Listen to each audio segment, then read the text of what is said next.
Dizer aos senhores e senhoras que o nosso tema não se encerra hoje. É um tema muito profundo, muito difícil, tanto de estudar, ensinar e principalmente resolver.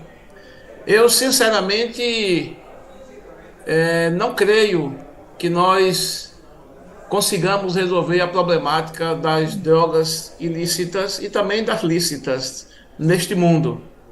Na minha modesta visão, não vivemos num mundo perfeito, vivemos num mundo imperfeito. Então, dificilmente será resolvido. Mas tem se lutado, tem se trabalhado e não deve ser depreciado nenhum esforço que se faça para tentar amenizar o problema. Eu creio em amenizar, não em resolver. Mesmo porque é um problema de origem múltipla, são múltiplas as causas do consumo de drogas, do consumo dos entorpecentes. Eu sempre digo, se há quem fabrique, é porque existe quem compre. Ninguém fabrica nada para jogar fora.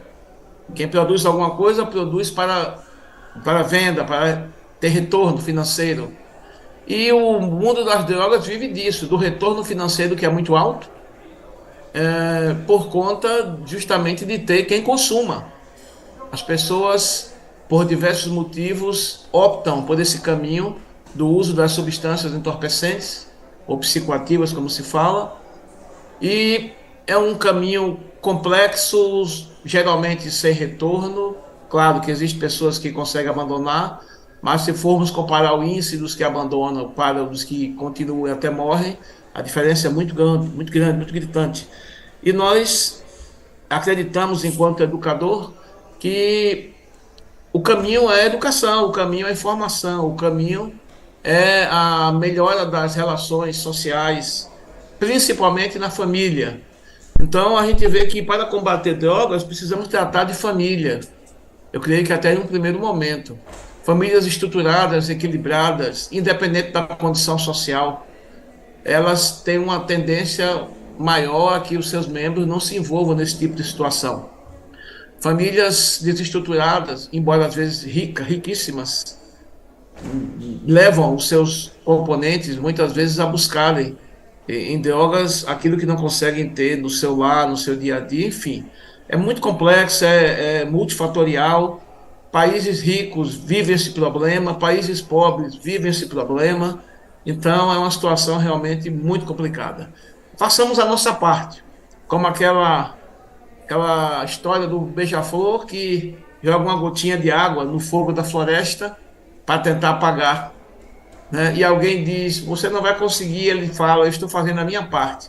Então, façamos a nossa parte nesse imenso incêndio que é a produção, venda e consumo de drogas nesse planeta assolado pelo mal. Mas vamos lá, vamos adiantar. Nós começamos, deixa eu ver se eu consigo passar aqui.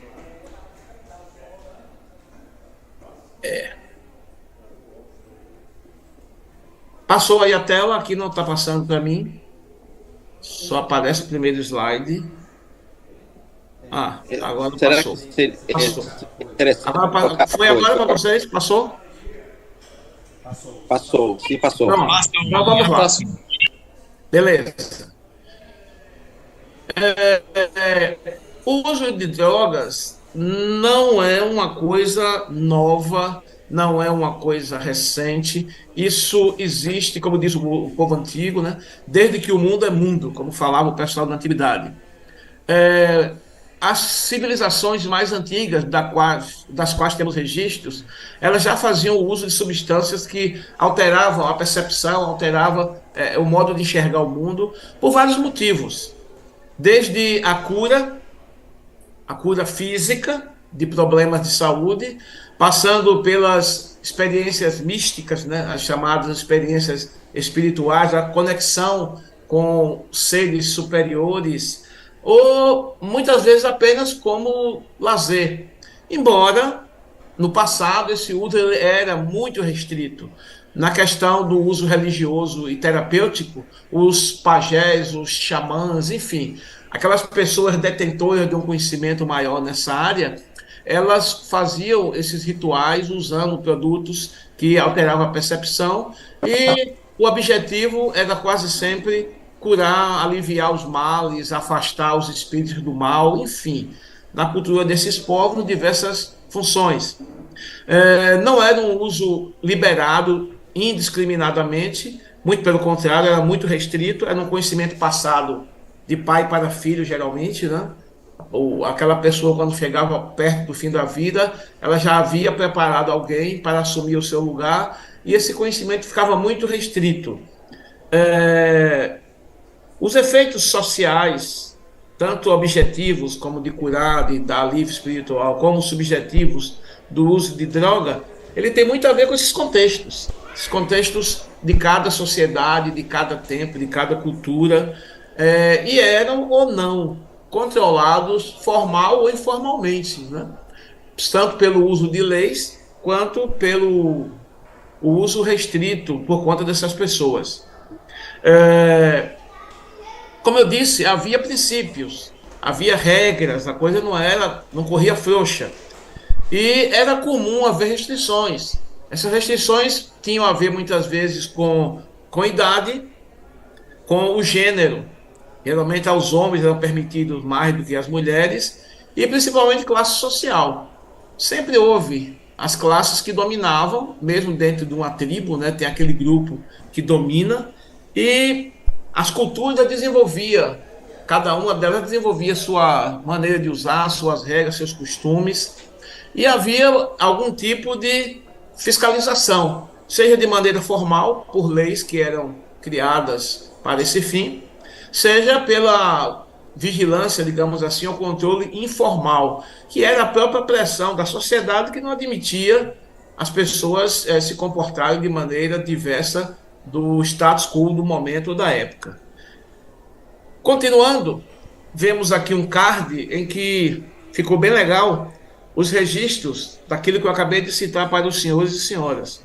Já há mais de 5.000 anos antes de Cristo, já se fazia o uso de substâncias, digamos assim, entorpecentes, que alteravam a percepção, alteravam a visão de realidade. Um dos primeiros foram as bebidas alcoólicas, e logo após as bebidas alcoólicas com alguns conteúdos, geralmente de plantas, não é? Ou até mesmo fungos. Nesse card que vocês terão à disposição, vocês estão vendo diversas épocas, né? 4.000 anos antes de Cristo na China, já se usava maconha. Claro, não como se usa hoje, repito, insisto. Na Grécia também, o cânhamo, né, que é da planta da maconha, era usado.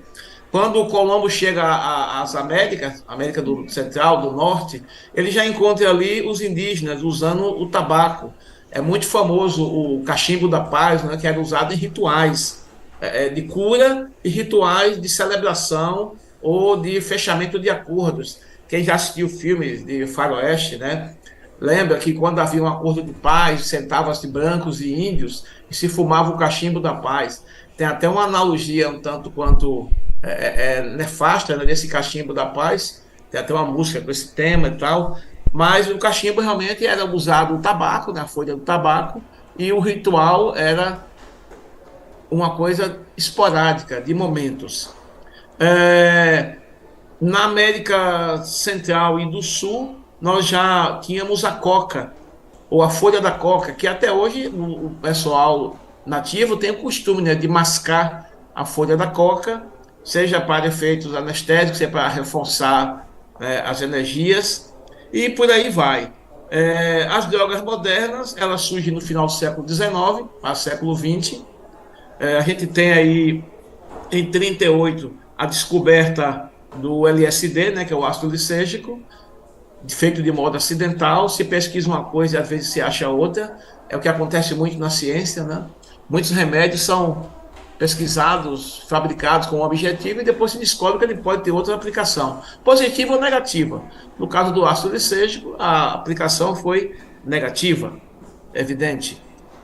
Mas vamos lá, o que é droga? Estamos falando muito, mas vamos a uma definição de droga.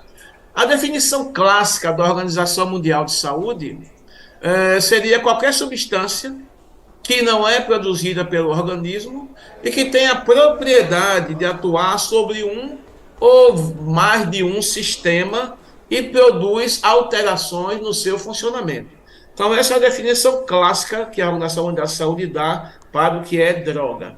Evidentemente que uma medicação pode ser considerada como uma droga, se ela altera o funcionamento dos sistemas corporais, se ela tem uma ação sistêmica, ela pode ser considerada, sim, uma droga. Então, remédio é droga? A resposta é sim.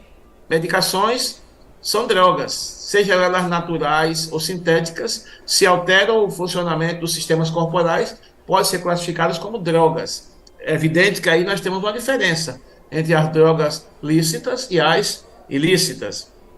Então, substâncias que são usadas para efeitos terapêuticos, elas são classificadas como drogas medicamentosas ou medicamentos.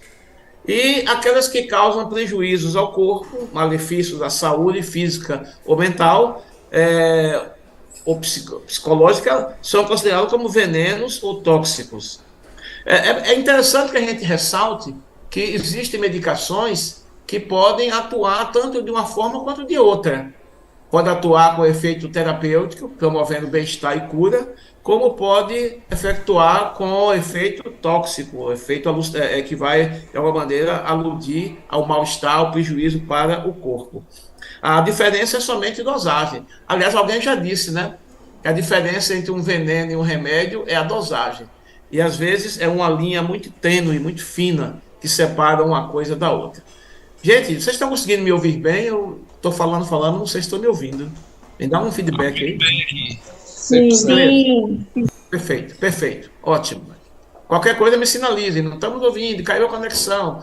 A gente está aqui, eu estou olhando para a tela, então não estou percebendo vocês aí. Bom, vamos lá.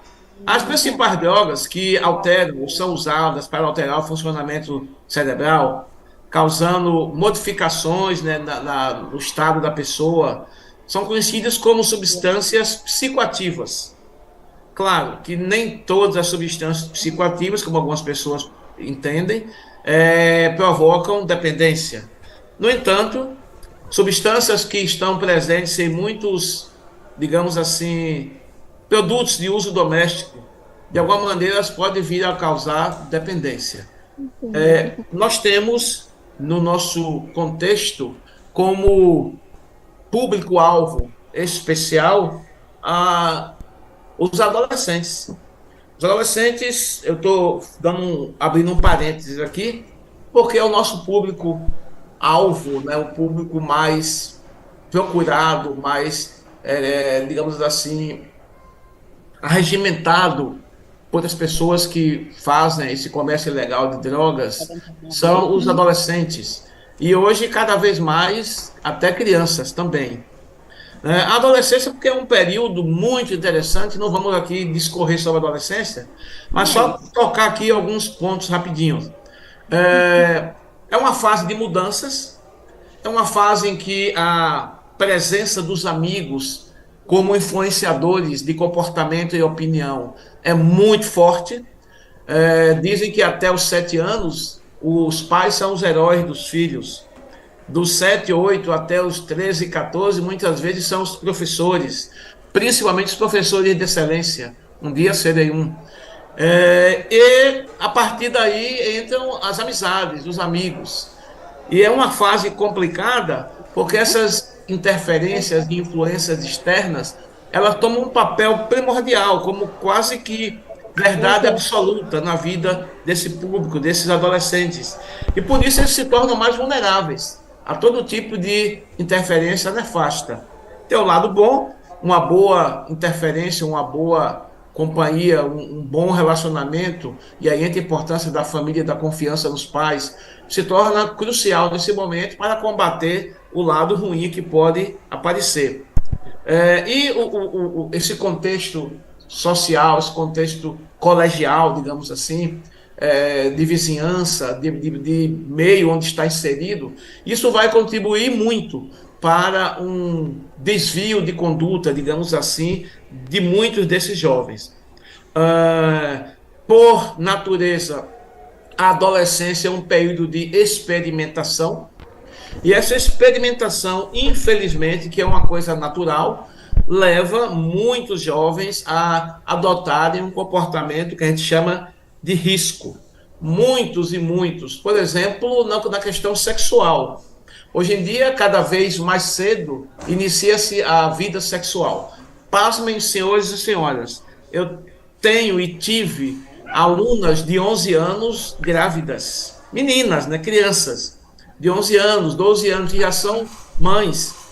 Numa determinada cidade que eu atuo na área de supervisão escolar, nós temos meninas na escola de 12, 13, 14 anos que falam em, abre aspas, meu marido, meu homem, fecha aspas, nesse nível, né? Você vai para casa, vou falar com seu pai, se teve um comportamento ruim. Hoje eu não moro com meu pai, eu moro com meu marido. A expressão é essa.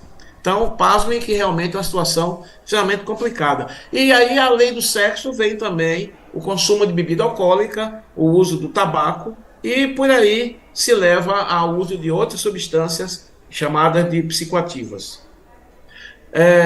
Observem, nessa ilustração que eu compartilhei aqui, o que é que chama a atenção de vocês, além, é evidente, do uso dessas substâncias? O que é que eles chamam? Sim, o que mais? Observem as fotos e me digam o que é que chama, o que é que está subentendido aqui nessas fotografias. Amizades. Sim, exatamente. Eu percebi também que tem diversos tipos de drogas sendo usadas ali. Desde a bebida alcoólica, a cocaína, né, o cigarro, que ainda aí entra o comum, entra a maconha e outras drogas às vezes, né? Sim, sim, perfeito. Muito bem, vocês entenderam o propósito da fotografia, ou das fotografias. Percebam que existe sempre um grupo. Estou vendo o cigarro e a cachaça. Um grupo. Existe uma coisa que em psicologia, um aspecto em psicologia que se chama espírito de manada. Não sei quantos já ouviram falar disso. O espírito de manada a gente observa no mundo animal. Como biólogo, é uma coisa que eu entendo muito bem. Percebam que no meio da savana africana, vou usar um exemplo que é mais conhecido, um animal, um antílope, um parente do nosso veado, ele está ali comendo, mas percebam que eles não comem parados. Nenhum animal que é... Pode responder. Ele come um pouquinho aqui, um pouquinho... Sim, o que mais? Ele chama a atenção nessas 3 ilustrações. Pode responder. Sem motivo nenhum. Sim, o que mais? Sai disparada, toda a manada sai junto e disparada. Observem as fotos e me digam o que é que chama, o que é que está subentendido aqui nessas fotografias. Que é o famoso parada, toda a manada sai junto e disparada. Observem as fotos e me digam o que é que chama, o que é que está subentendido aqui nessas fotografias. Que é o famoso parada, toda a manada sai junto e disparada. Observem as fotos e me digam o que é que chama, o que é que está subentendido aqui. As fotos e me digam o que é que chama, o que é que está digamos assim, subentendido aqui. As fotos e me digam o que é que chama. E um diz, pega uma pedra e joga na lâmpada de um poste ou numa vitrine, e todos pegam pedras e fazem a mesma coisa, mesmo entendendo que é um comportamento errado, criminoso, mas para não ser uma nota dissonante no grupo, ele vai nessa, para não ser, digamos assim, taxado como fora do grupo. Isso é parte da necessidade de aceitação que o adolescente tem, de fazer parte de um grupo, que pode ser um grupo de jovens na igreja, como pode ser uma gangue na rua, no bairro, na cidade em que ele mora. O importante para ele é se sentir aceito, se sentir valorizado. E isso perpassa muitas vezes por uma falta de valorização, de acompanhamento por parte das famílias, por parte das entidades governamentais, por parte da igreja. Eu não falo só de igreja adventista, igrejas de um modo geral.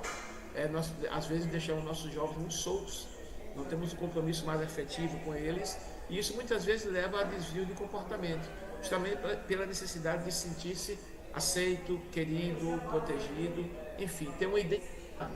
É uma época de busca de identidade, e muitas vezes o grupo dá essa identidade. Nós já temos psicólogos aqui no grupo, se alguém que quiser colaborar, fique à vontade. Eu sou psicólogo, eu sou biólogo. mas a experiência com a educação nos mostra essas realidades, muitas vezes realidades que não estão nos livros, nem de psicologia. Mas vamos para frente. Eu tenho aqui uma pesquisa, eu fiz questão de deixar ela, não atualizei. É uma pesquisa de 2016, temos alguns anos, né? E que foi feita uma espécie de censo escolar com relação à saúde dos jovens, e muitas informações importantes foram pesquisadas e sintetizadas, sistematizadas a partir desse levantamento. E os dados são impressionantes. A gente sabe que isso está subnotificado, porque nem todo mundo tem coragem de responder a verdade. Então, eu considero que esses números são possivelmente maiores do que aparecem. Segundo o IBGE, 9% dos jovens, em 2016, experimentaram maconha ou qualquer droga ilícita, como álcool, que é o mais comum, né? O consumo de maconha ficou em torno de 4%. Evidentemente maior entre os meninos do que as meninas, mas as meninas também cada vez mais se igualam aos homens nessa ideia de emancipação feminina, inclusive nessa área, digamos assim, negativa. O consumo de maconha, de álcool, drogas ilícitas, chega a 46%. Então, é um número muito alto. Não é, quando a gente fala aqui, aqueles que já experimentaram alguma vez. Não está tratando aqui somente de quem usa constantemente, mas daqueles que já tiveram contato. Então, é uma coisa que a gente precisa pensar, repensar. Eu não sei quantos trabalham com jovens, quem faz esse trabalho tão importante com os lavadores, os jovens. É interessante que a gente tenha noção dessas coisas. Eu coloquei esse PowerPoint com texto, geralmente eu não uso texto, só praticamente 1 ou 2 tópicos ou imagens, mas como eu queria compartilhar com vocês, então eu deixei os textos para que vocês possam ter uma base, ter umas referências no final também, para que vocês possam, quem tiver o desejo, aprofundar, ler, pesquisar sobre esse assunto. Eu tenho um material muito bom, mas infelizmente está em livro, um projeto do governo federal que eu participei, que nos mandou manuais, uma série de coisas sobre esse assunto. Mas na internet a gente acha muita coisa, é só ter o cuidado de pesquisar em sites indexados, porque nem todo site é bom, tem muita gente que defende coisas absurdas, principalmente os influenciadores ou aqueles que hoje se arvoram no direito de opinar sobre tudo. A internet nos deu essa liberdade, essa possibilidade, mas também abriu a porta para muita coisa devida profundidade. Então, a gente precisa ter muito cuidado quando pesquisa na internet. Eu sempre falo isso para os meus alunos, mesmo os alunos da graduação. A internet tem muita coisa boa, tem muita coisa ruim, cabe nos filtrar. Como diz a palavra, examinar tudo e reter aquilo que é bom. Então, procurem sempre sites indexados, sites científicos, mesmo alguns médicos, nada contra os médicos, muito pelo contrário. Médicos, psicólogos, enfim, profissionais de saúde, alguns têm umas opiniões que nós, como cristãos e como pessoas de bom senso, não deveríamos nem escutar, perder tempo escutando, porque são pessoas que opinam de acordo com a moda, querem ficar bem na fita, querem estar bem com essas pessoas, então as opiniões não são as mais científicas ou as mais, digamos assim, coerentes, né? Mas vamos lá. Drogas ilícitas são aquelas que, ou melhor, vamos começar com as listas primeiro. São aquelas que a lei permite fabricação e comercialização, mesmo aquelas que não fazem bem. Por exemplo, bebidas alcoólicas, fumo, podem ser fabricados e podem ser comercializados. A proibição, tem alguém com o microfone ligado aí. Está sendo assim agora. Gente, vamos desligar o microfone que está competindo com a minha voz, com a minha fala. Antigamente tem uma barrazinha embaixo, na sua barra de... E agora... Tem uma barrazinha com o microfone, e aí vocês clicam nela que desliga, ok? Obrigado. Então, como eu dizia, embora com restrições, álcool e fumo, para venda a menores de 18 anos, crianças e adolescentes, mas isso não impede que eles bebam, mesmo porque o comerciante quer vender. Já vi na porta da escola onde eu trabalho, estava esperando o transporte, e eu vi os meninos consumindo bebida alcoólica.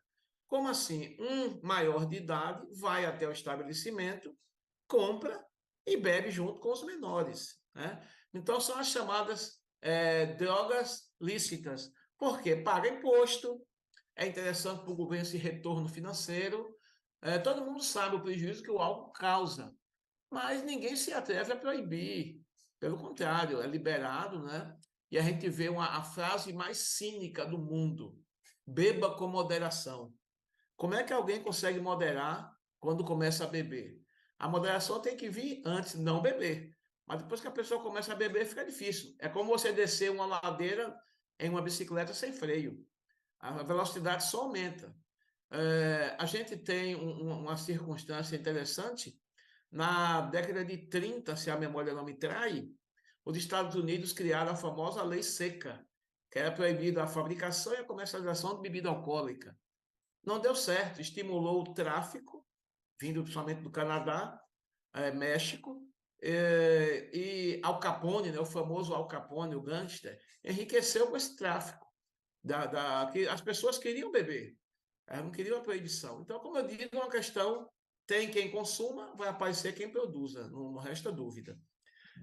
As drogas listas é o álcool, o mais comum de todos, os estimulantes, né, as anfetaminas, os ansiolíticos, os produtos derivados do tabaco, né, cigarro, charuto, cachimbo, fumo para mascar, e até agora os cigarros eletrônicos, né, que apareceu essa novidade, que é tão terrível mais do que o cigarro normal, os inalantes, né, como os hidrocarbonetos voláteis, que são derivados do petróleo, como gasolina, cola de sapateiro, que todos esses produtos são comercializados livremente. Um ou outro comerciante tem algum escrúpulo e não vende para menores. Mas a gente cansa de ver nas cidades, você vai, não sei longe não, na sua própria cidade, eu acredito que hoje em dia é raro uma cidade que não tenha pessoas que usem drogas. Eu trabalhei em uma cidade chamada Angical, fica no oeste da Bahia, vizinho a Barreiras. Na época era uma cidade que nem telefone tinha, a gente falava com Barreiras via rádio, via PX, porque não tinha telefone, mas já tinha o consumo de drogas lá desenfreado. Então eu digo, meu Deus, até aqui, desse fim de mundo, na época era um fim de mundo, né? Há mais de 20 anos, 30 anos atrás, mas já existiam os jovens lá consumindo maconha abertamente. Então, todo canto a gente vê pessoas usando, os meninos usando cola de sapateiro, usando solventes para inalação, porque são comercializados, né, livremente. As drogas ilícitas, por sua vez, são aquelas que são proibidas de serem produzidas, ilícitas. Claro que a maconha, em alguns países, sua produção e uso é legalizada com algumas restrições, né, locais de uso, enfim. Mas acho que o Paraguai, se eu não me engano, legalizou, né, a produção e o consumo, com restrições também. Você não fuma em qualquer lugar, como não se fuma cigarro em qualquer lugar. Mas, nesses países, a maconha deixa de ser considerada ilícita. Ok? Vamos lá. O K2, chamado também de Spice, né, foi a primeira versão vendida no mundo, que é uma maconha modificada em laboratório, né? Se tira o princípio ativo, que é o THC, tetrahidrocannabinol, e isso é potencializado. O efeito do K2, K4 e K9, eles são terríveis. Por quê? É um potencial 10 vezes maior do que a maconha natural. Então, se tira o extrato, em laboratório isso é potencializado, é produzido também sinteticamente, e a partir daí fica barato a produção e o consumo. Tem uma ação rápida, né? 5 minutos a pessoa está no pico do efeito. Como o efeito é rápido, passa logo, então há um risco maior de dependência. Para que, como se diz na gíria, o barato continue, precisa se usar de novo. Essas drogas sintéticas, inicialmente, elas, como não estão na lista das drogas psicoativas proibidas, para o traficante fica fácil e para o usuário também. E digamos que a polícia prenda, ou tente prender. Aí vai dizer, está me prendendo por quê? Está usando droga. Bom, eu estou usando, digamos, na época, enquanto não era proibida, K9, isso aqui é uma substância sintética e tal, não está previsto em lei, então não pode ser penalizado, né? Então os traficantes se aproveitam disso. Não está na lista do proibido, não pode ser preso, pode se vender, enfim. São muitas artimanhas, né, que se tem. De acordo com os efeitos, né, com as ações no sistema nervoso central, as drogas são classificadas em depressora, da atividade mental, estimulante ou perturbadoras. Vamos rapidamente ver. Eu não sei, o pastor Abel não me disse quanto tempo eu tenho de aula, para não ultrapassar em muito tempo dos senhores e senhoras. Já são 15h48, eu não sei até que horas eu posso ir. Pastor Abel. A nossa expectativa, professor Romualdo, é até às 4h30. 4h30, pronto. Então, eu tenho ainda 42 minutos. Ok, vamos utilizar esse tempo de maneira sábia. As drogas depressoras da atividade mental, o álcool, os barbitúricos, benzodiazepínicos, inalantes e opiáceos. Vamos detalhar rapidamente cada um desses. Qual é, o nome está dizendo depressora, deprime, diminui, desacelera, né, a atividade mental e faz com que o cérebro trabalhe em modo mais lento, né, slow motion, como se falava no passado nos lances de televisão. Foi da época do pastor Abraão. Vamos ver o slow motion, o gol no slow motion, né, câmera lenta. Então, o cérebro, não chamando-o de velho, claro que ele não é velho, é bem mais novo que eu. Embora eu tenha mais cabelo, né? É porque está raspado, gente. Mas eu tenho mais que ele. Então, voltando aqui, esses produtos químicos fazem com que o cérebro trabalhe mais lentamente. Reduz a atividade motora, reduz a ansiedade, causa déficit de atenção, de concentração, perturba a capacidade de memorização e a capacidade intelectual dos seus usuários. O álcool é um deles, né? O álcool etílico, o etanol, é a droga mais antiga que a gente tem notícia. Começa na Bíblia, né? Com Noé. Primeiro caso registrado de alguém que se deu mal usando bebida alcoólica, o suco da uva fermentado, né? Todo mundo sabe que o álcool é produzido a partir da fermentação feito por leveduras. É um tipo de fungo, Saccharomyces cerevisiae, é o famoso levedo de cerveja.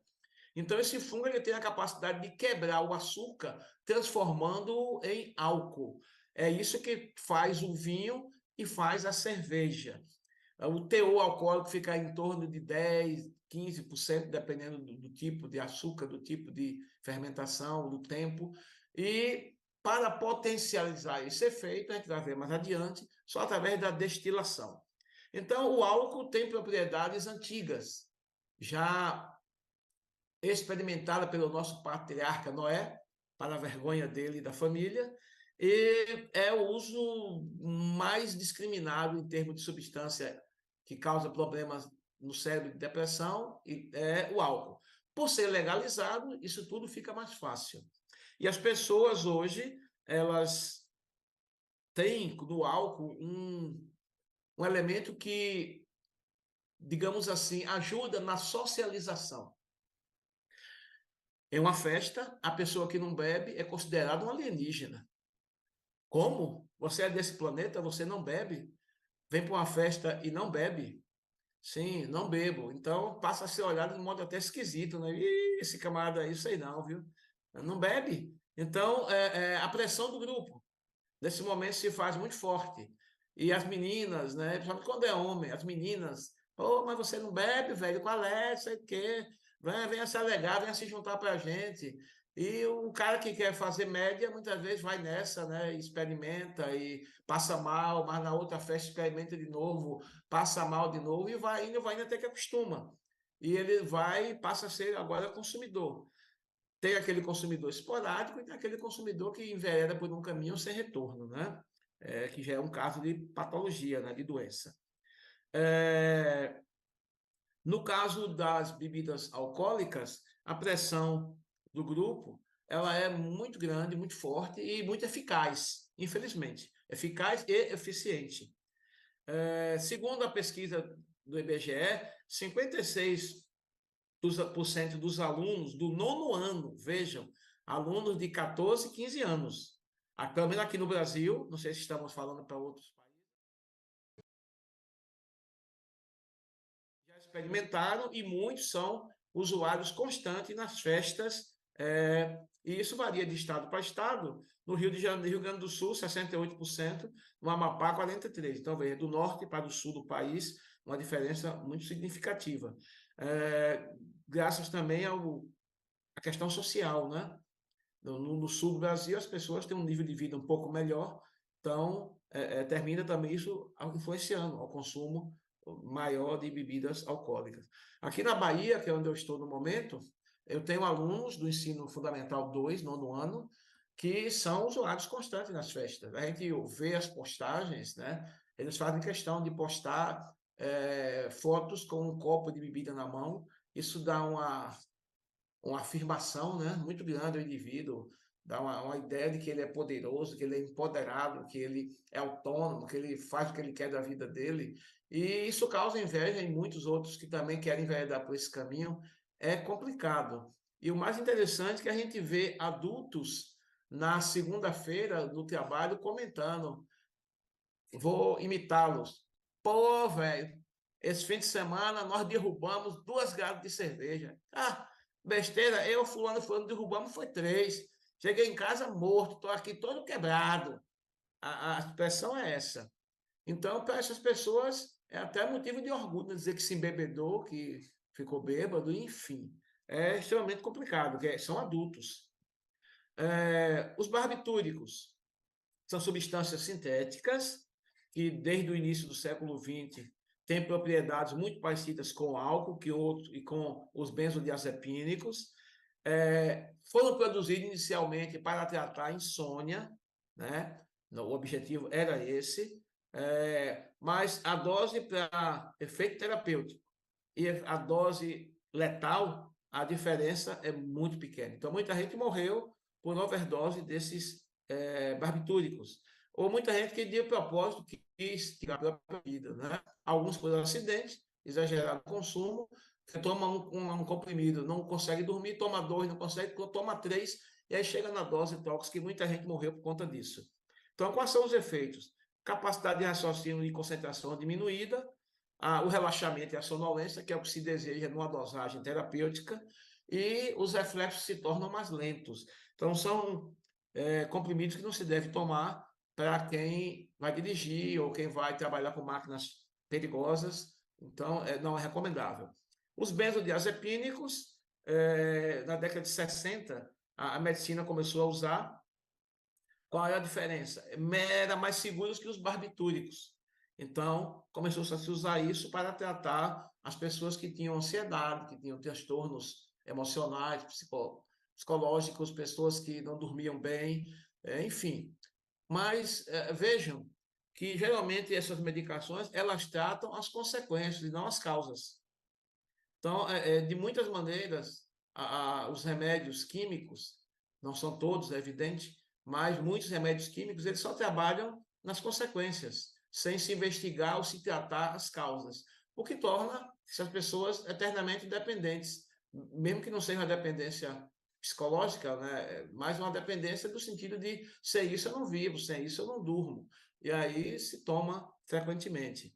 Então, esses remédios levam à sonolência, claro, reduz o estado de alerta, falei da questão das máquinas, dificultam, as pessoas que estudam não devem tomar, quem quer estudar não deve tomar, porque dificulta a memorização, o aprendizado, e, obviamente, por dar sonolência, por diminuir os reflexos, afetam também a capacidade de efetuar determinados movimentos ou ações, como dirigir, como eu já disse, operar uma máquina, de repente até cortar alguma coisa com uma faca, um alimento, uma coisa, a pessoa pode se desconcentrar e cortar um pedaço do dedo fora, né? Tudo que tem que ter reflexo rápido não é o ideal usar benzodiazepínicos. Solventes ou inalantes são os depressores que não têm utilização clínica, eles são feitos para outra função. O solvente é para diluir tinta, a cola de sapateiro é para ser usada na fabricação de sapatos e outros produtos mais, mas se descobriu que inalando-as tem esses efeitos do depressor do sistema nervoso central e passaram a ser usados, né? Tolueno, xilol, N-hexano, acetato de etila, o tricloretileno, o éter, o clorofórmio. O éter e o clorofórmio já teve aplicação medicinal. No passado, quando não havia anestésicos como hoje, se usava o clorofórmio, né? Se usava o próprio éter como anestésico. Mas, hoje em dia, não há necessidade, mesmo porque eles são perigosos, mesmo usados por um médico, mas se faz hoje o famoso cheirinho da loló. Estava presente nos lança-perfumes, foram proibidos no Brasil, mas quem já foi mundano, já brincou o carnaval, sabe que o pessoal bota no lenço, né? Para ficar cheirando ali, para dar aquele barato, segundo eles. Mas são de efeitos muito rápidos, curta duração, o efeito também passa logo. Por passar logo, tem que se fazer inalações seguidas, o que pode levar à destruição dos neurônios, e neurônios são células que dificilmente se regeneram, dependendo do neurônio. Sabemos que o cérebro tem uma plasticidade muito grande, e alguns neurônios assumem a função de outros, algumas áreas do cérebro, os neurônios podem ser feitos, reconstruídos, mas em muitas áreas, neurônio destruído é neurônio perdido para sempre. Isso vale tanto para as substâncias como para o álcool também. Eu tive um professor muito interessante, o Dr. Silmar Cristo, ele é adventista, trabalha no estado do Texas, nos Estados Unidos, e ele diz que no hospital onde ele trabalha, quando chega pessoas com tremores ou epilepsia, que as drogas não resolvem, eles fazem um raio-x do cérebro e aparece, quando se bota a chapa contra a luz, se mostra lá, eles chamam de céu estrelado, que vai múltiplos pontinhos brancos na imagem do cérebro. Ali são cicatrizes, são áreas onde os neurônios morreram e o tecido criou um tecido fibroso, ou seja, aquelas áreas são responsáveis por alguma parte do corpo, alguma função, já estão comprometidas. Em alguns casos, explica-se os tremores e a falta de coordenação que os alcoólatras têm. As células vão morrendo e eles vão perdendo a capacidade de controlar o corpo, ok? Além disso, nós temos a questão das lesões no fígado. Sabemos que tudo que a gente ingere vai passar pelo fígado e pelos rins. O fígado é uma imensa usina de transformação, para quem não sabe. Até canetas. Eu sempre digo para os meus alunos que ficam fazendo pseudo-tatuagens com caneta. Eu digo a eles, olha, essas canetas, principalmente as que vêm da China ou de países que não têm nenhum escrúpulo, eles usam chumbo e outros produtos tóxicos na tinta. E ao você escrever na pele com a caneta, repetidamente, a pele absorve aquilo. E como são biocumulativos, ou seja, não vai ser eliminado, isso vai se depositando, vai para o fígado, e isso pode causar sérios problemas, danos irreversíveis, né? No fígado, nos rins, na medula óssea também, enfim. A gente tem recentemente aqui no Brasil o caso dos Yanomami e outros povos indígenas que estão com alto índice de contaminação por mercúrio. Não só eles, eu vi um estudo há pouco tempo de os ribeirinhos dos rios amazônicos, onde se pratica o garimpo legal ou ilegal, são com índice de contaminação por mercúrio muito grande. E isso vai causar uma série de problemas no sistema nervoso central, semelhante às drogas. Só um breve parênteses. Aqui a gente vê, mais uma vez, uma situação muito comum nas grandes cidades, né? Eu estive já algumas vezes, sempre que eu vou a São Paulo, estive lá algumas vezes, e toda vez que eu vou, eu ainda consigo me surpreender com cada vez o maior número de pessoas na rua, nessa situação que vocês estão vendo aí.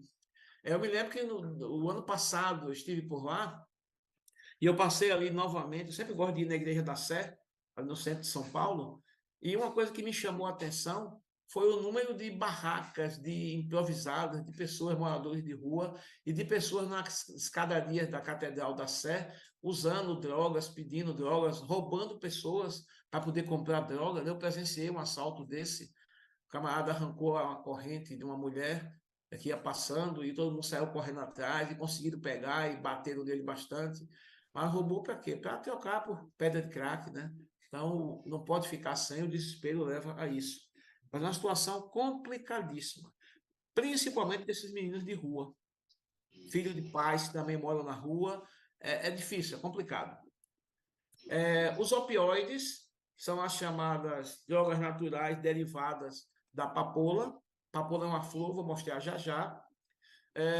Essas drogas opioides, elas são usadas também na medicina, em alguma quantidade, mas elas também são, digamos assim, transformadas quimicamente em laboratórios, ok? Para potencializar o seu efeito. A mais conhecida é a morfina, a heroína e a codeína. A codeína é muito usada em xaropes antitussígeno, porque ela ajuda a controlar os acessos de tosse. Okay? A heroína foi muito usada no passado, hoje nem tanto. A morfina é usada para dores intensas, pessoas que são portadoras de doenças crônicas ou terminais, como câncer. Muitas vezes, os analgésicos comuns não mais dão conta da dor, então eles começam a usar a morfina, né?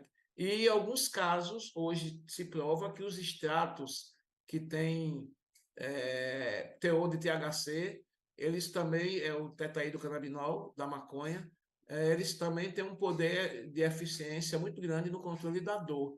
Não só da dor, mas doenças, pessoas que têm doença do sistema nervoso central, doenças neurodegenerativas, o extrato da maconha, né, da cannabis, não ela fumando, mas o extrato ter retirado em laboratório. E em dosagens terapêuticas, eles ajudam a controlar crises de convulsões, de dores.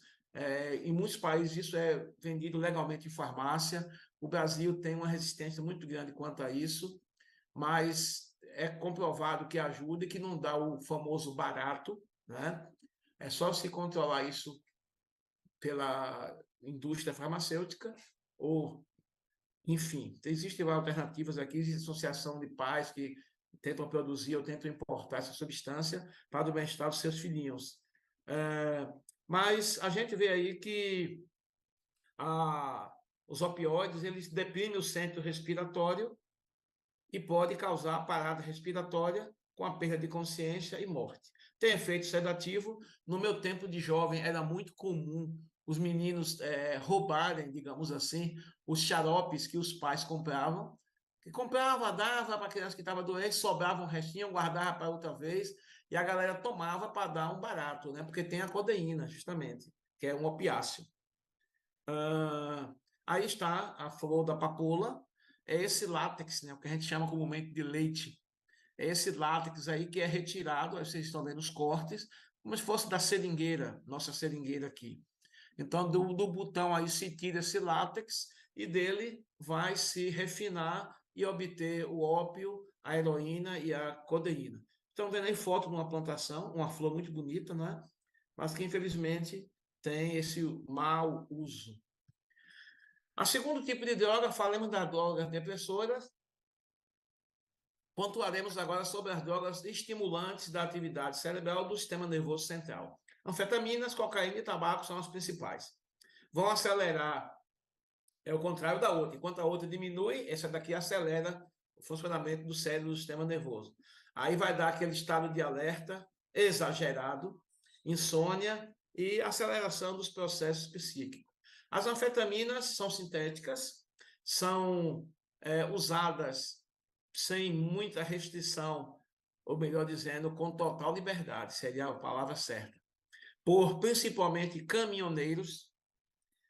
Se você chegar em qualquer não, estaria generalizando, mas na maioria dos postos à beira de estrada, isso foi mostrado nas reportagens por diversos canais de televisão, programas famosos no domingo à noite, mostrando como é fácil adquirir anfetaminas, que teoricamente deveria ser vendido só em farmácia e com receita, na maioria das vezes, mas os caminhoneiros compram e usam junto com café, com Coca-Cola, para justamente potencializar o efeito e ficar em estado de alerta, passar o sono, ok? E poder dirigir por longas distâncias, sem cansaço, sem sentir cansaço.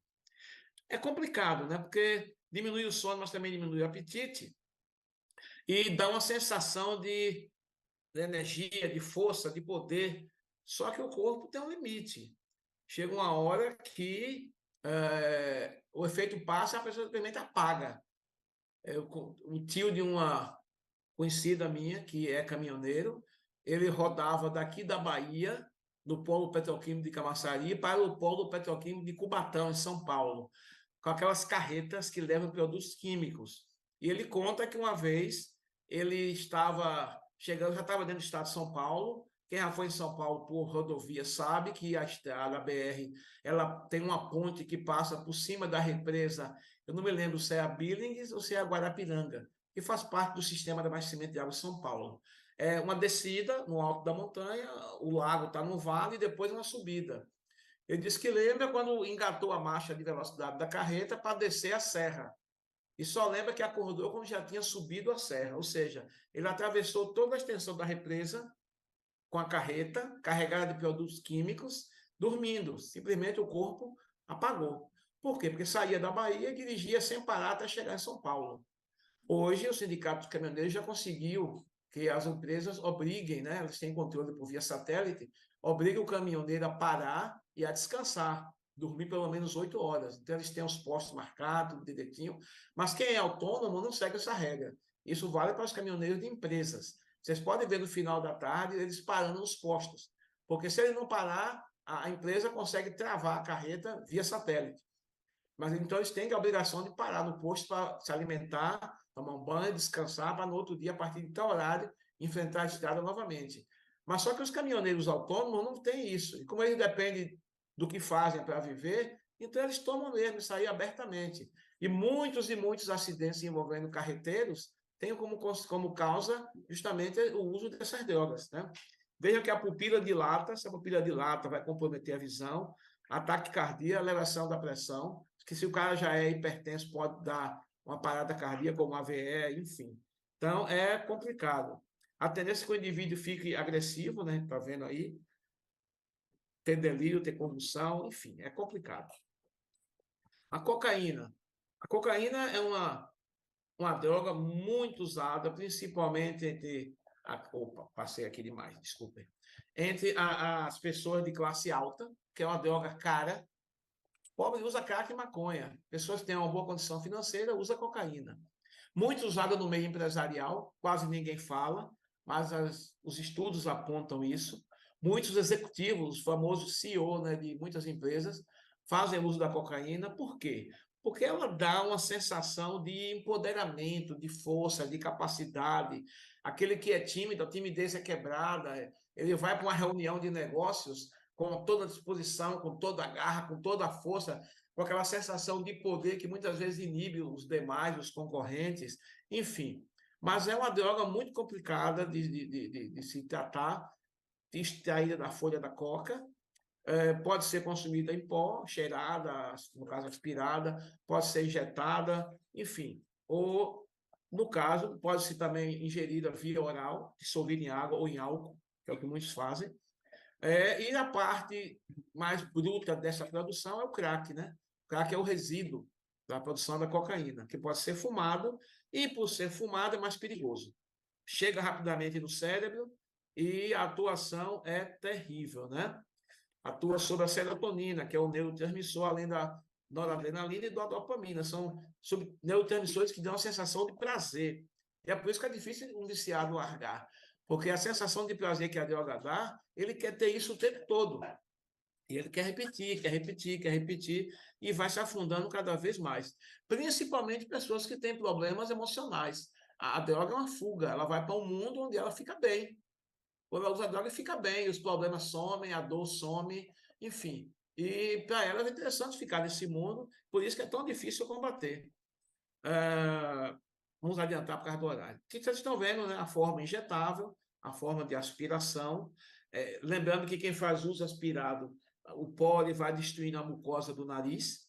Com o tempo, os receptores do olfato estarão todos comprometidos e vai ficando cada vez mais difícil, né?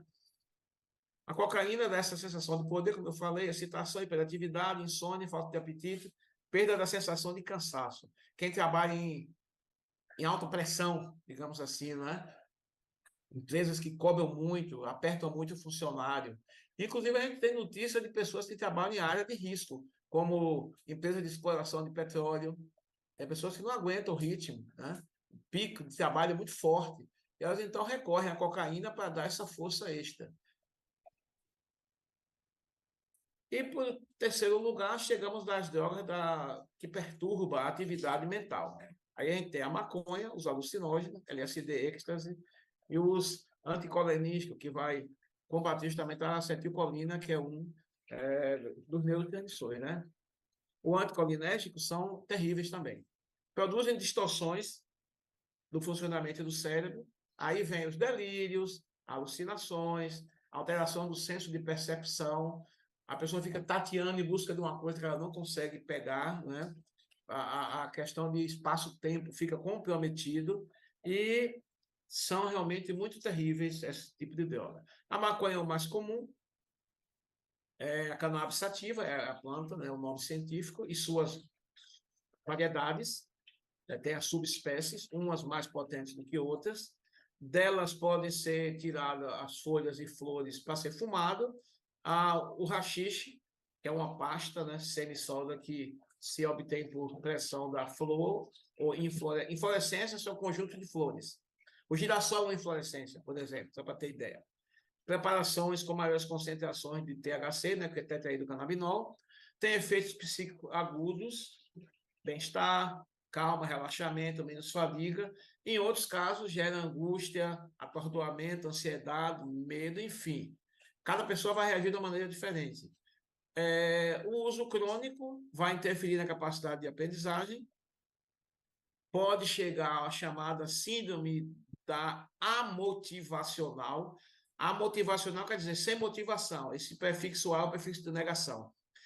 Em termos concretos, a pessoa fica lá à toa, não tem vontade de fazer nada, a vida não tem graça, fica lá prostrado, enfim. Aí acende mais um baseado, fuma, tem aquela sensação de bem-estar, depois vem aquela, enfim, largadão lá, né? Muito doido, no sentido de que não quer nada com a vida. Aí está a foto da planta, aí está a erva seca pronta para ser usada.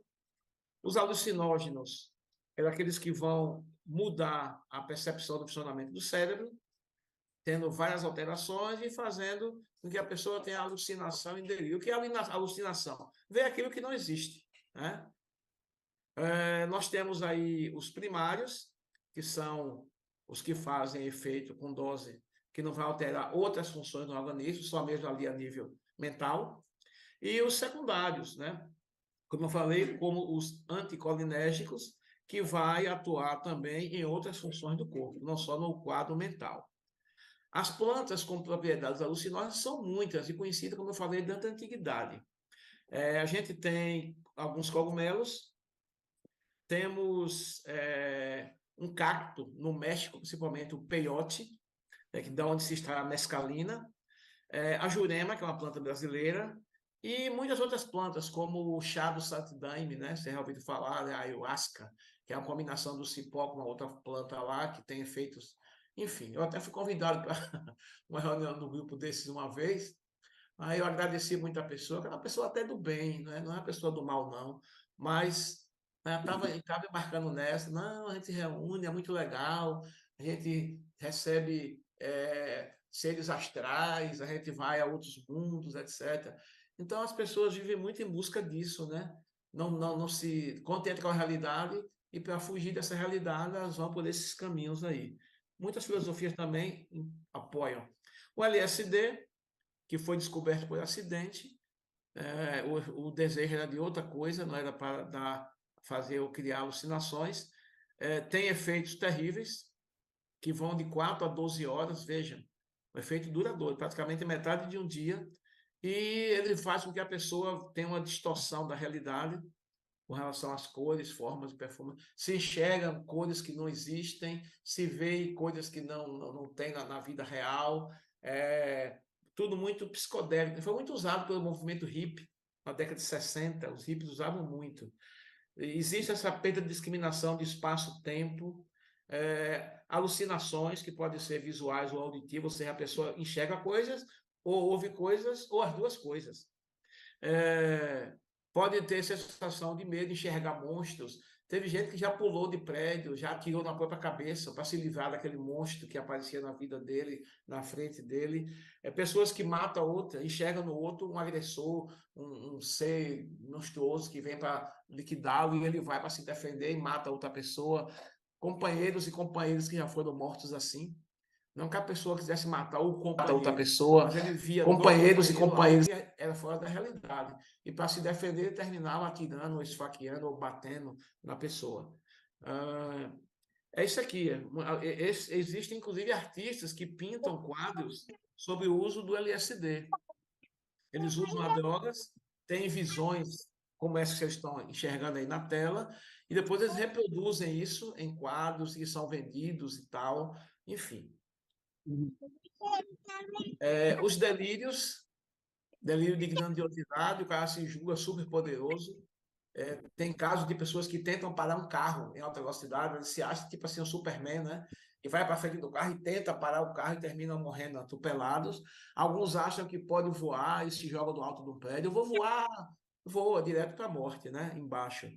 Os delírios persecutórios são aqueles que têm crise de perseguição, né? Enxerga todo mundo contra ele, a família está contra, os amigos estão contra. E o mais interessante do LSD é o chamado efeito flashback. Ou seja, mesmo após semanas ou meses sem usar a droga, o indivíduo pode voltar a ter todos aqueles sintomas, todos aqueles delírios, toda aquela experiência do uso da droga, né? Complicado.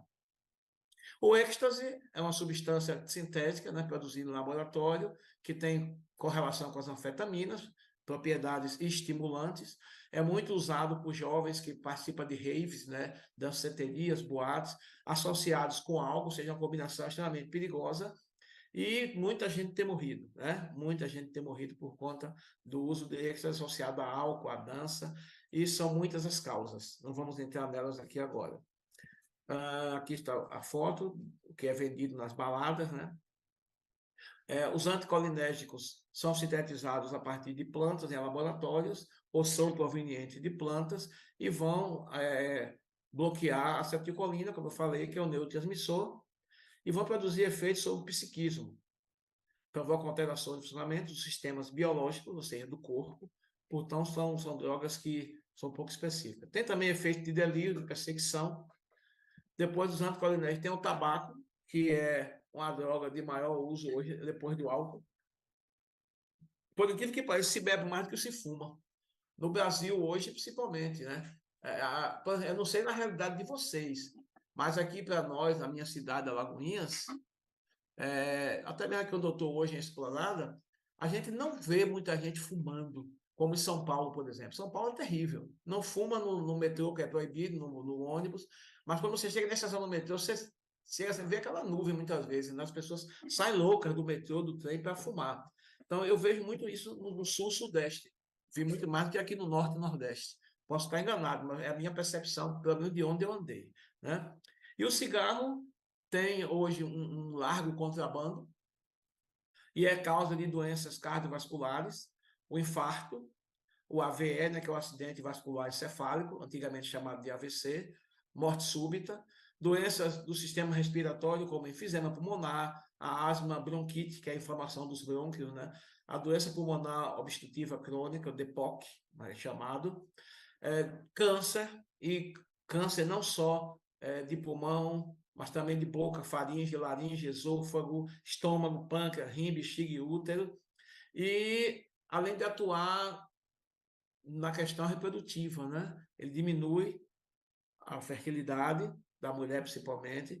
Mulher grávida compromete a saúde do bebê, já na época da gestação, favorece abortos espontâneos, por exemplo. Existe a questão também do prejuízo financeiro, que é dado à pessoa que fuma, né? Gasta muito dinheiro com isso. E, além de tudo isso aí, a falta de resistência física, né? A pessoa que fuma não tem uma boa resistência física. Então, é complicado. E tem a questão também da família, que são os fumantes passivos. Está provado que quem mora junto, convive junto com alguém que fuma, por isso que hoje é proibido nos ambientes de trabalho, é afetado grandemente também, tanto quanto o fumante, ou às vezes até mais. Por isso que empresas hoje têm os chamados fumódromos, onde os seus funcionários que fumam vão para lá para fazer uso do seu cigarro, né? Ou charuto, ou cachimbo, enfim. Hoje em dia é o cigarro eletrônico, que é uma novidade, e muitos jovens acham isso legal, né? É aquela necessidade que eu falei, de ostentar, de parecer poderoso. Tá com cigarro eletrônico, pô, chama a atenção de todo mundo. Todo mundo quer experimentar, todo mundo quer ver, e aí a gente vai entrando nessa onda decrescente na saúde. A nicotina, que é o que causa a dependência, mas é bom lembrar que a nicotina não é a causadora principal de todos os problemas que eu citei aqui. No cigarro existem mais de 1.200 substâncias químicas diferentes. Tudo que você queima, no mínimo, gera monóxido de carbono, que é tóxico, ou dióxido de carbono, que é tóxico. Mas na fumaça do cigarro existe muito mais componentes, até pesticidas, que são muitas vezes usados para controlar as pragas nas plantações de fumo. Isso é inalado também pelas pessoas. Depois, quem quiser, dá uma pesquisada, vai lá no Google ou outro site qualquer de busca e coloque lá produtos químicos na fumaça do cigarro. Você vai ter uma lista ali dos de maior concentração para o de menor. Um dos mais prejudiciais é o benzopireno. Eu nem botei aqui, mas o benzopireno ele é produzido quando se queima qualquer coisa. Por exemplo, quando orgânica, né? Por exemplo, a carne. Quando você assa a carne no churrasco, aquela parte que queima, aquilo ali tem benzopireno. Alguns dizem que o índice de câncer de colo de reto no Rio Grande do Sul está diretamente associado a esse hábito de comer muita carne assada. E como o benzopireno é cancerígeno, ele vai atuar no sistema digestivo, na parte do colo, né, provocando assim uma alta incidência de câncer de colo de reto. Mas, enfim, são muitas as substâncias além do benzopireno. A gente teve aqui a foto, a planta do tabaco, a pessoa fumando. Hoje, muitos alunos, já 18% já experimentaram. O índice de meninos que já fumou é maior que o de meninos, mas hoje em dia está igual, praticamente igual. Uma mulher, e às vezes as mulheres são piores que os homens em alguns aspectos. A cafeína. Diga, meu pastor. Bom, vamos lá. A cafeína, que é estimulante do sistema nervoso central, que causa dependência também. E os esteroides anabolizantes, que são usados muito hoje, mais para efeito de hipertrofia muscular. Vamos lembrar que esteroides anabolizantes, originalmente, eles não são feitos para seres humanos. Os esteroides são feitos para uso em animais, cavalos e bovinos, equinos e bovinos. Se você compara a massa corporal de um boi com a massa corporal de um ser humano, por maior e mais forte que ele seja, a desproporção é enorme. Então, alguém está com o microfone ligado aí.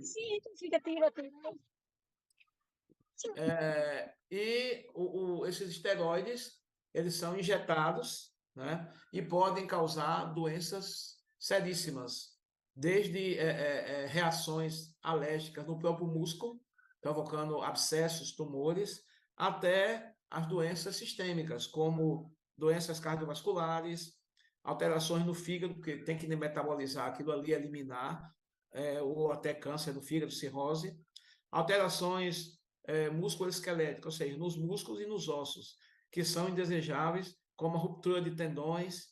Eu não sei se vocês lembram, os mais antigos vão lembrar de Ronaldo Fenômeno, que quando ele saiu do Brasil para jogar na Europa, ele tinha um tipo de constituição física. E quando chegou na Europa, ele foi submetido a uma carga de hipertrofia muscular exagerada. E isso levou aqueles rompimentos de do tendão cruzado do joelho que ele teve. Então, os esteroides anabolizantes podem levar a isso aí, né? E nas mulheres, pode provocar masculinização, né? Diminuir seios, crescer pelos no corpo, a voz engrossar, aumento no tamanho do clítoris, no caso dos homens, atrofia testicular e perda de libido. Então, esses esteroides são realmente as famosas bombas, né? Algo que é proibido, mas em muitas academias os próprios instrutores fazem uso e aplicam nos alunos. Qual é a ideia? A ideia é ganhar hipertrofia muscular mais rápido. A gente sabe que o músculo, para crescer, ele depende de trabalho e tempo. Você faz atividade física, você rompe fibras, essas fibras se regeneram, maiores, mais grossas, mais fortes, fibras são acrescentadas, e isso leva tempo. Mas os caras querem resultados imediatos, né? E aí usa esses esteroides. Em alguns casos, realmente dá certo, fica com hipertrofia, mas as consequências vêm com o tempo. O tempo é um senhor implacável, ele sempre vai cobrar a sua parte, mais cedo ou mais tarde. Infelizmente, para alguns é muito cedo, né? Na cidade que eu moro, o pastor Abraão deve lembrar de Picô, foi dono da primeira academia de musculação de Alagoinhas, não sei se ainda estava aqui em Alagoinhas na época, e Picô ele fazia uso dessas bombas e teve um problema do fígado. Na época o transplante não era, isso foi há 40 anos atrás, não era tão comum como hoje, e ele terminou morrendo foi um caso muito emblemático aqui na cidade, que ele foi vereador e tudo. A esposa dele foi minha aluna no curso de enfermagem e me contou a história. Então, por conta desses esteroides, ele terminou perdendo a vida com 30 anos, 30 e alguma coisa. Por conta era muito forte, ficou da água sul um fio de linha, com exagero e tudo, por conta justamente dessas consequências, tá bom? Então, evita esteroide. A gente vê aí só uma brincadeira que eu fiz, né? Mas a foto do cara aplicando aqui é sério. Inclusive, alguns aplicam até silicone nos músculos, que é uma coisa. E o que é pior, é silicone industrial, não é silicone clínico, silicone industrial. Mas é complicado, cada um tem suas escolhas. O crack, que no Brasil explodiu, né? Todo mundo já sabe, sem nem entrar em detalhes. O principal problema do crack é sua rapidez e sua alta taxa de viciar a pessoa. É uma mistura da cocaína ou do restor de cocaína com bicarbonato de sódio ou amônia. Amônia é uma substância tóxica, é bom que se diga. Amônia, na sua forma diluída, vocês podem ter até em casa, que é o chamado amoníaco, que é muito presente em produtos de limpeza de forno. Você cheira um cheiro muito forte. Então, a amônia é uma substância tóxica. O nosso corpo naturalmente produz amônia. Só que o nosso fígado metaboliza, transformando isso em ácido úrico, né?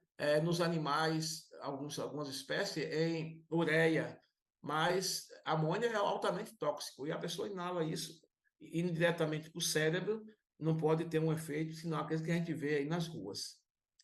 E o final de tudo é isso daí, não é? Aí está a foto de uma pedra de crack, para quem nunca viu, né? Parece um sal, uma coisa assim, um sabão, mas isso aí é a morte que vocês estão vendo aí para a maioria das pessoas que fazem uso.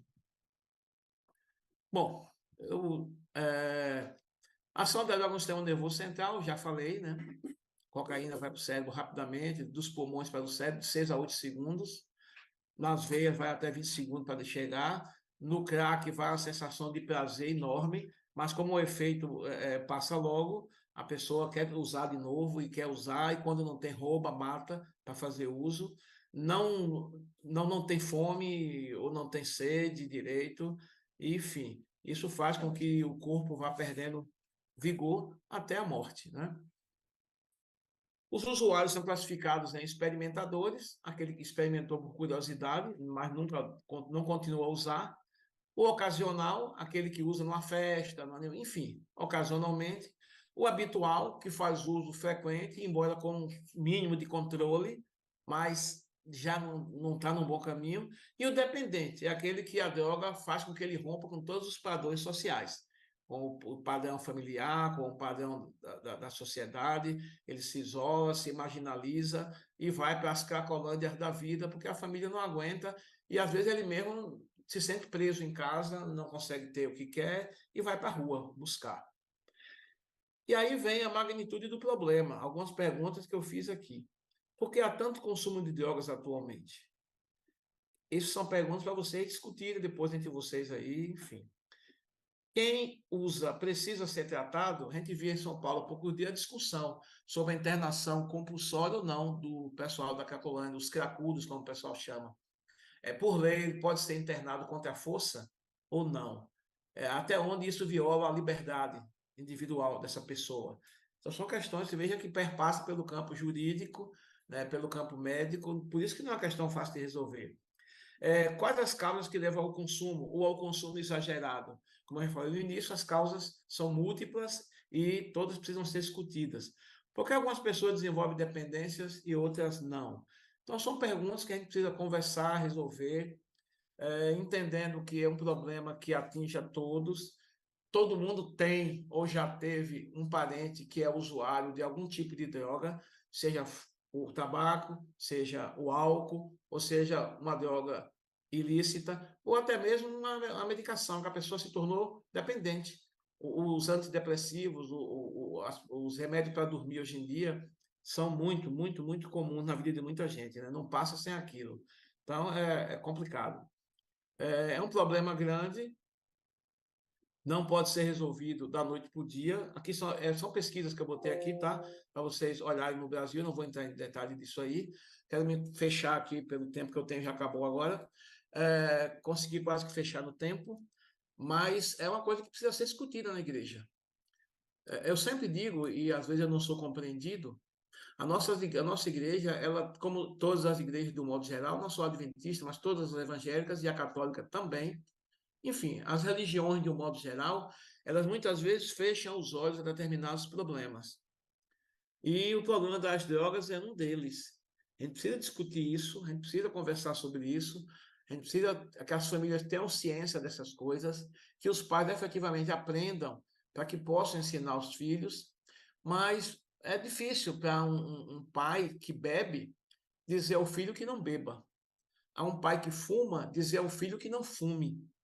Qual é a moral que tem? Faço o que eu digo, não faço o que eu faço, e sai na lógica que não funciona, porque se aprende muito mais pelo exemplo. Então, uma das coisas que a gente precisa fortalecer na família é o hábito dos pais conversarem com os filhos. Porque muitas vezes os filhos estão passando por problemas que os pais não sabem, e eles vão buscar refúgio nos grupos. E esses grupos nem sempre têm algo de bom para oferecer. Nem sempre a solução vai ser a adequada ou a melhor. Então, a gente precisa ter a confiança dos nossos filhos em tudo, para que eles se abram com a gente. Mas, para isso, nós precisamos também nos tornar dignos de confiança. Conviver. Eu hoje falava na igreja, estudando a lição, sobre tempo com qualidade ou tempo de qualidade, tanto faz. Porque, às vezes, a gente arruma tempo para os nossos filhos, mas não é tempo de qualidade. Então, nós precisamos, de fato, de verdade, dedicar tempo àquilo que nos é mais caro. Às vezes a gente se preocupa em dar roupa, em dar celular, em dar brinquedo, em dar viagem de férias no final do ano, mas não damos o mais importante, que é a nossa companhia. Eu errei muito nesse aspecto como pai, e dou a minha maior palmatória, mas procurei corrigir, procurei estar presente com meus filhos, jogar bola com eles, fazer o culto familiar, mas mesmo assim ainda errei bastante. Imagine, quem não faz nada disso, quanto está errando. Então a gente precisa voltar-se para esse tipo de discussão na igreja. Porque quem está hoje em pé, cuide que não caia, diz a palavra. E nós precisamos ter esse cuidado, né, de nos informarmos e partilharmos essas informações, discutir isso em grupos, em encontros de casais, por que não? A gente se preocupa em discutir só a relação do casal, mas precisamos discutir também a relação com os filhos, a relação dos nossos jovens na igreja, o que é que eles estão fazendo, o que é que eles estão construindo do seu tempo útil, né? Ou muitas vezes que se torna inútil. Hoje as redes sociais estão aí, levando os jovens a aceitar desafios como o da baleia azul e outras coisas mais, e a gente vê que a influência da internet ela é forte. Nós precisamos habituar nossos filhos a não se tornarem dependentes de internet. Hoje a internet virou a grande escravizadora de homens, mulheres, jovens e crianças, inclusive de crianças bem pequenas, bem novas, porquanto oferece um prazer múltiplo, colorido, sonoro, mas que não preenche muita coisa, né? Não preenche nada, na verdade, muitas vezes. Embora também seja um campo promissor para estudo, ensino e aprendizagem. Tudo depende de como se usa, né? Como eu digo sempre, uma chave de fenda, quem a criou, imaginou alguém apertando e folgando parafusos, não enfiando ela no coração de outro e matando. Mas pode ser feito? Pode. Então a internet é assim, né? Pode ser uma chave de fenda que aperte parafusos ou uma chave de fenda que mate pessoas e famílias. Temos que nos voltar para isso. Com isso, com 7 minutos além do tempo regulamentar, foi a prorrogação, não cheguei nem a 10, pastor Abraão. Eu encerro as minhas considerações aqui, esperando que tenha conseguido, desse tempo, passar alguma coisa para aqueles que estão participando. E, pastor, prossiga, câmbio. Tá bem? Professor, ora por nós, por favor. Pois sim.